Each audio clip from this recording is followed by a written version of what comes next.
Oke sip, terima kasih. Kenalin diri dulu dong. Hai minasan, konnichiwa. Nama saya Rahma.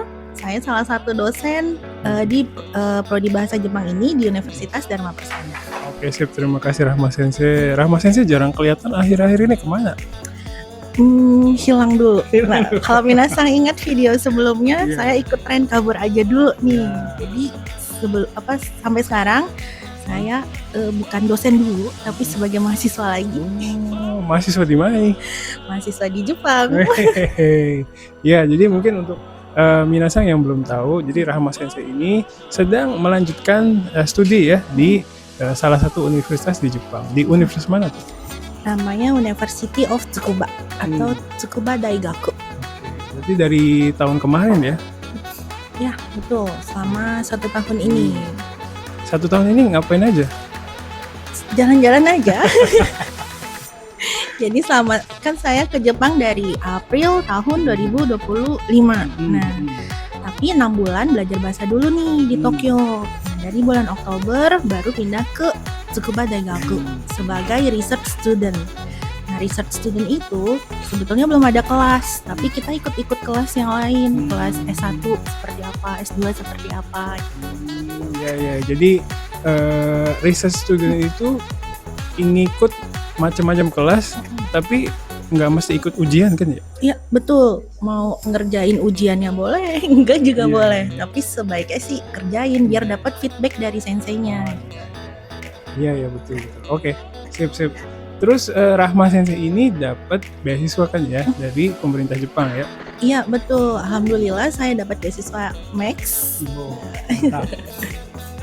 Jadi makanya jalan-jalan terus. Ya, betul. Jadi kalau dosen di Prodi Bahasa dan Kebudayaan Jepang Unsada itu bisa dapat kesempatan dapat beasiswa Max ya?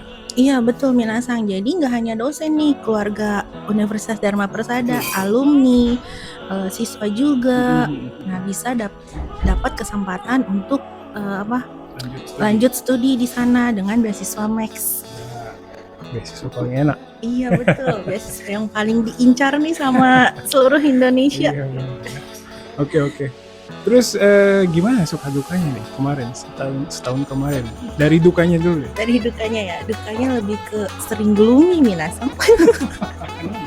Karena mungkin perbedaan cuaca nih sensei. Musimnya di sana ada 4 musim dan malamnya lebih cepat datang. Nah, itu bisa mempengaruhi ke psikologis kalau kita bisa jadi lebih gloomy, lebih sedih gitu. Kalau di Indonesia kan terang terus ya, jadi lebih bersemangat. Ternyata itu ya berpengaruh juga ke psikologis. Nah, itu dukanya. Kalau sukanya karena di sana negara yang tenang, jadi kita juga lebih tenang. Enggak untuk orang-orang introvert mungkin pas ya. Iya, cocok nih. Tapi kalau extrovert agak sedikit kurang kayak karena kurang greget, enggak berisik. Kalau di Indonesia berisik banget. Nah, kalau di sana tenang. Dan dari segi alam juga lebih bersih ya minasan, jadi kita lebih sehat. Mungkin itu sukanya. Kalau jalan-jalan sebetulnya saya jalan-jalan kalau diajak jalan-jalan. Tapi memang di sana banyak spot-spot alam yang bagus dibanding Jakarta ya. Jakarta kebanyakan mall-mall soalnya. Sip, terima kasih. Berarti kalau di Jepang itu kan mulai tahun ajaran baru tuh April nih. Ya, berarti betul. Rahma Sensei udah punya status baru nih. Iya, mulai betul. April ini. Status baru, sayangnya masih single. Status barunya sebagai kan sebelumnya research student nih sensei. Nanti bulan April lagi sebagai officially mahasiswanya nih. Tapi karena saya mengulang lagi master programnya, jadi bulan April ini lanjutnya ke master program dulu. Iya, rencana awal tuh mau masuk program S3 ya waktu itu. Iya, betul. Tapi karena dosen pembimbingnya menyarankan dari master program, jadi saya mengikuti. Ya. Ngomong-ngomong, kehidupan Tsukuba gimana nih? Beda sama Tokyo pasti ya? Iya. Apa yang paling kerasa bedanya? Lebih terasa manusianya sangat sedikit.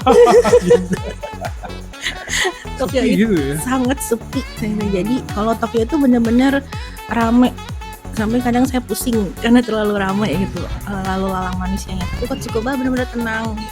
Jadi cocok untuk introvert. Benar-benar. Kontras banget ya Tokyo sama Tsukuba ya. Iya, betul Sensei, kontras banget. Oke. Di daerah Tsukuba spot apa yang paling disukai? Apa ya? Ada nggak tempat yang Hmm, Rahma Sensei suka? Kalau saya di sana ada namanya ada daerah ada Tsukubasang. Oh, Ada ya? gunung, betul. Oh, iya. Jadi ya kalau lagi galau, gloomy bisa naik gunung. Yang suka alam ya, yang pecinta alam nih. Jadi yang pecinta alam pas banget tuh di daerah sana. Iya. Oke. Sip. Terima kasih Rahma Sensei yang lagi mudik ya sekarang. Iya betul, lagi mudik pas banget ya waktunya. Ya, langsung saya todong nih wawancara ya gitu. Sip. Terakhir nih, ini kan lagi sekarang banyak orang Indonesia yang kerja di Jepang nih yang mau berangkat gitu ya. Ada juga yang sekolah gitu ya. Ya. Kira-kira dari Rahma Sensei ada nggak sih tips gitu apa yang perlu diperhatiin gitu? Kalau tips dari saya yang pasti bahasanya, bahasa daily conversation, percakapan sehari-harinya itu harus sudah bisa gitu, N5, N4, N3 kalau bisa. Lalu skill-skill yang lain kalau bisa seperti digital, editing foto atau pokoknya tentang digital literasi ya. Penting banget ya itu ya. Itu penting banget. Jadi kita jangan punya satu skill tapi harus punya beberapa skill.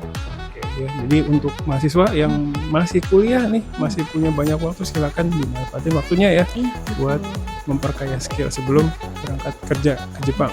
betul. Sebelum memasuki dunia kerja. Oke sih Rahma Sensei, makasih banyak waktunya hari ini. Terima kasih Sensei. Bye.